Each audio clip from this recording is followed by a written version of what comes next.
What is this, the Real Housewives of Marquette or something? Hello everybody, my name is Luna and welcome to Crit Role Conspiracies, the show where we talk about all the wild and wacky theories that critters have about Campaign 3 of Critical Role. Before we jump in, here is your spoiler warning. This video contains spoilers for episode 15 of Campaign 3. And hey, do you want to chat with other critters about your ideas? You should jump into my Discord. We have a whole section devoted to Critical Role where we chat about our theories and ideas, and we have a watch party every week. It is a good time. The link is in the description below. So this episode took us to some very unexpected places. The party wakes up after the ball, after the departure of Dorian into the night with Cyrus. And they take a few moments to check in on Orym and Fern because, of course, Orym and Fern have traveled with Dorian for a long time. They say that, the bed was a little bit lonely, and I just heard shippers across the world cry out joyfully at, the talk of Dorian, Fern, and Orym sharing a bed, and Lord and Imogen cuddling up in one as well. Lord Estros joins the party by sneaking into the room. What is up with this guy? He's constantly sneaking around. His house is full of traps, and I also just feel kind of sorry for him because imagine not being able to relax in your own house. You're constantly on tenterhooks even within your own home. The guy needs to chill out. He needs to go and take a spa day with the Bells Hells or something. They examine Lord Armand's ring, which they successfully managed to nab at the ball last episode. And Lord Estros uses a magical pocket watch or something to tell that it doesn't have any magical properties, which honestly is a huge relief because I thought that was going to be a big problem for the party, that if it was a magical ring, that Lord Armand would find out really quickly that they'd swapped it.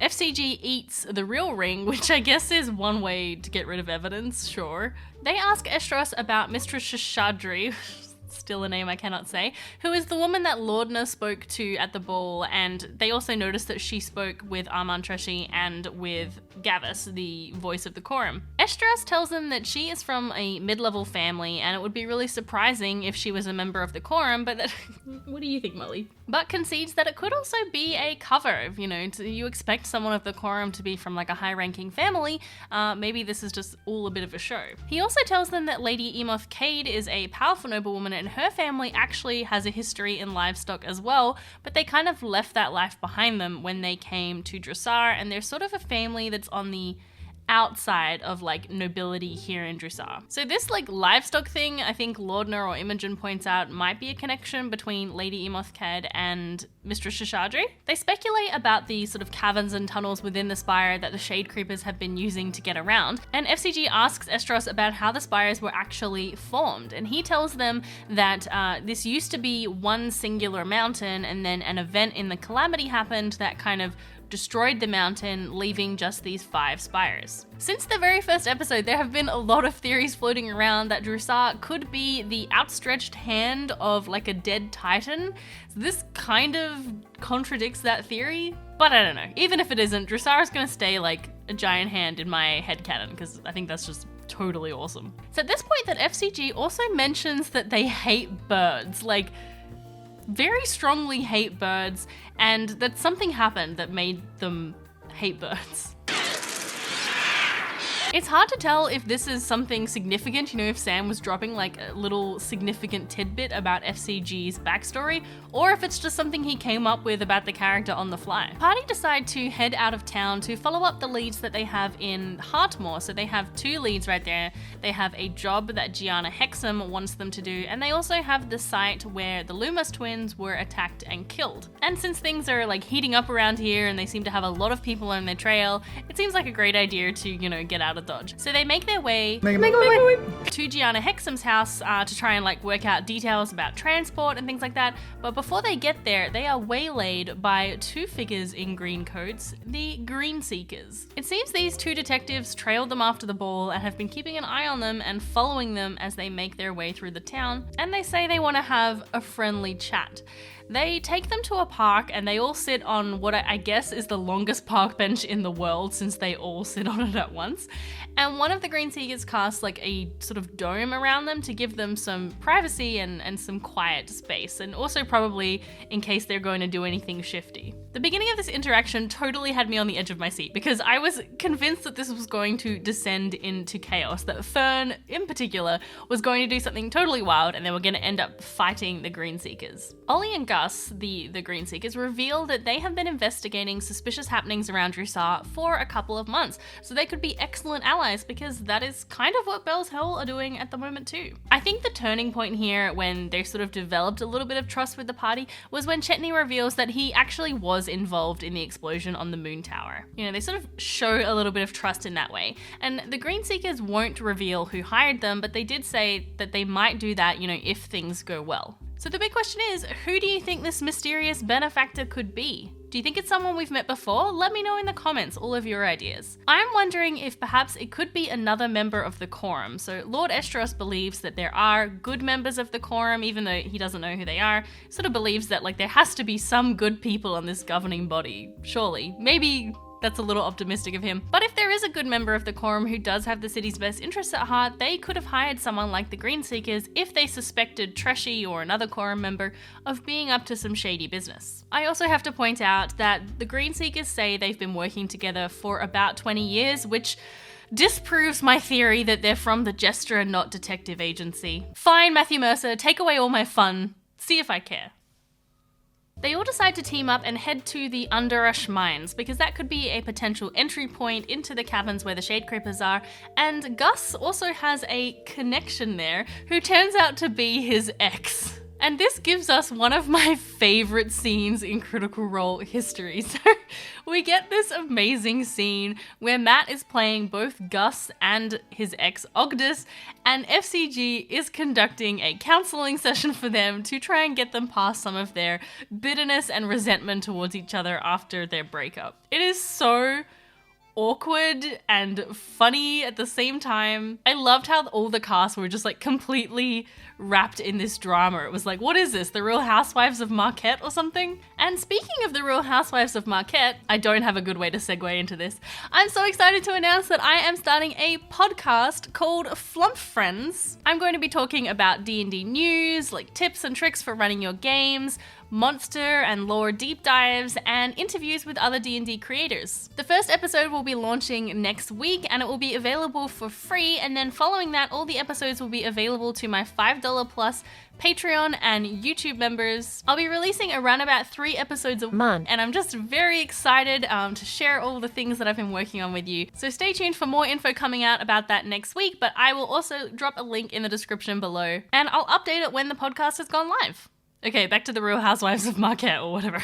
After a very productive counseling session, Ogdus agrees to help the party and gives them a little bit of information about what's been happening at the mines. So he tells them that the mines have actually been closed for a couple of months, and nobody knows why, and the foreman has been acting really odd, like just staying in his office all the time and never really coming out. They head to the foreman's office, who is called Shotan Bro, and we get a really delightful moment when Lord Nur intimidates him so successfully with a natural 20 that he manages to knock himself out, and then they just get some time to like snoop around his office. After waking him up, they learn through some intimidation tactics that he is being paid by the Treshy family to keep the mines closed. He's getting regular payments, he doesn't know why they're closing it, but he agrees to let them in. They take an elevator and descend down into the depths in the mine. Of course, at the bottom, they find lots of Shade Creepers who they do battle with, including a larger kind of malformed one that seems to have extra limbs. We get to see a cool new spell from Imogen. She casts Seething Storm, which appears to be a reflavored Hunger of Hadar, but instead of it having force and acid damage, it has lightning and cold damage instead. After the fight, the party are kind of spent, but they decide to investigate a little bit further, and Chetney pushes ahead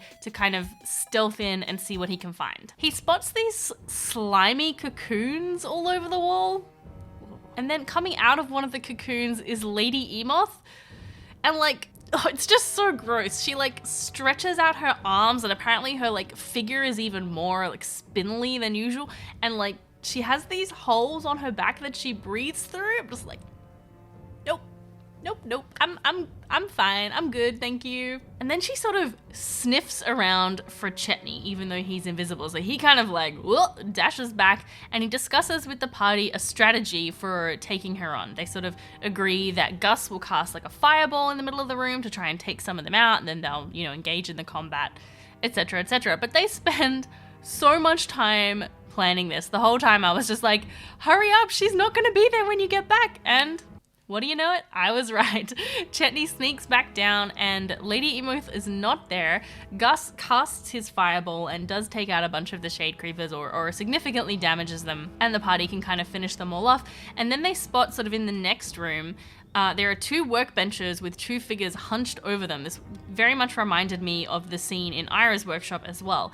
And then there is Lady Emoth standing before a 60-foot wall of flesh. And coming out of the flesh is truly a walking nightmare. I can tell somebody's been watching a lot of Alien and I don't like it.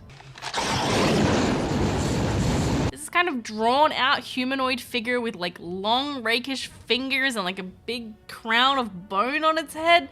And Lady Emoth says, "Mother, we have visitors." I both love it and hate it. Like, I really hate it, but I also kind of love it. I think the party could be in real trouble here. Like, they already kind of spent some of their resources in the earlier fight. This appears to be a very big and gross creature, potentially. This, like, wall of flesh, or maybe it's, like, separate to the mother creature. But I gotta note that Matt did really steer them to this location. So he kind of, intercepted them with the Green Seekers and sort of purposefully led them to this location. So I gotta think that he surely hasn't set them up for a completely unwinnable counter. Or at least there's going to be some opportunity for them to escape if it does turn out to be kind of too deadly. Whew.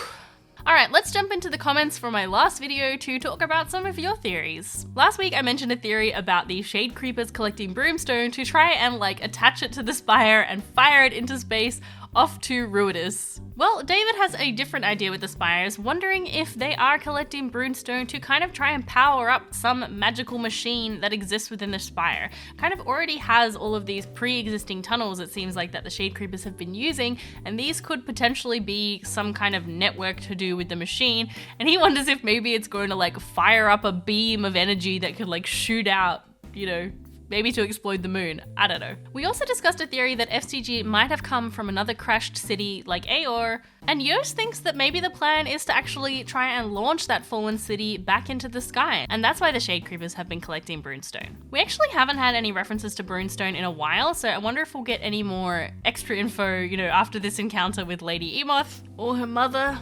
Jared came in with a really interesting theory about FCG's maker, Dancer. Jared points out that FCG's name and the name of his companions could be due to the use of Tabaxi naming conventions. The Explorer's Guide to Wildmount outlines how Tabaxi are given their names based on prophecies and astrology and that kind of stuff, and they will often have a longer name which is shortened just to one word, and it gives a few examples here in the book, like Cloud on the Mountaintop, or Jade Shoe, or Smoking Mirror. So Dancer could potentially be a shortened name that is a much longer Tabaxi name, and Dancer herself could have been a Tabaxi. I think this is a pretty solid idea. We haven't seen much Tabaxi in Critical Role so far, and I think that would be a really cool tie-in. And for Ruidus rumors this week, Jeff points out that this campaign is probably going to be tied to Call of the Netherdeep, because that's the new Critical Role book that's coming out, I think, next week. It looks like that book is going to have some ties to Ruidus. As it says on the blurb, "Above it all, the red moon of Ruidus watches,